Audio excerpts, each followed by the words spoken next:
After the invention of blogging, social media began to explode in popularity.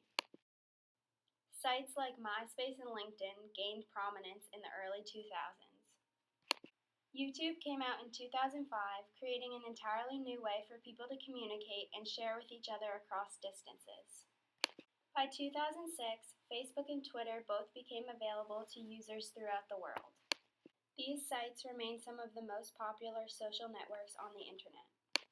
Other sites like Tumblr meant to empower creators to make their best work and get it in front of audiences they deserve. Spotify, music for every moment. Foursquare, for users to explore their neighborhood. Pinterest, to help people discover the things they love and inspire them to go do those things in their daily lives. Today, there is a tremendous variety of social networking sites. So how do these social networking sites affect our daily lives? We know that on average, a teenager can spend around 9 hours on their social media platforms a day. 9 hours spent at home, school, and work must involve some serious multitasking.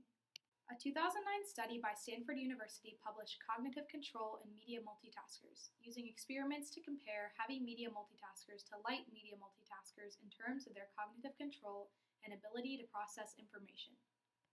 The study's findings include that, when intentionally distracting elements were added to experiments, heavy media multitaskers were on average 77 milliseconds slower than their light media multitasker counterparts at identifying changes in patterns. Also, in a longer-term memory test that Stanford invited participants to recall specific elements from earlier experiments, the high media multitaskers more often falsely identified the elements that had been used most frequently as intentional distractors. While in the presence of distracting elements, high media multitaskers were 426 milliseconds slower than their counterparts to switch to new activities and 259 milliseconds slower to engage in a new section of the same activity. The experiments suggest that heavy media multitaskers are distracted by the multiple streams of media they are consuming, or those who infrequently multitask are more effective at allocating their attention in the face of distractions. The findings raise profound, still unanswered questions about human cognition in the future.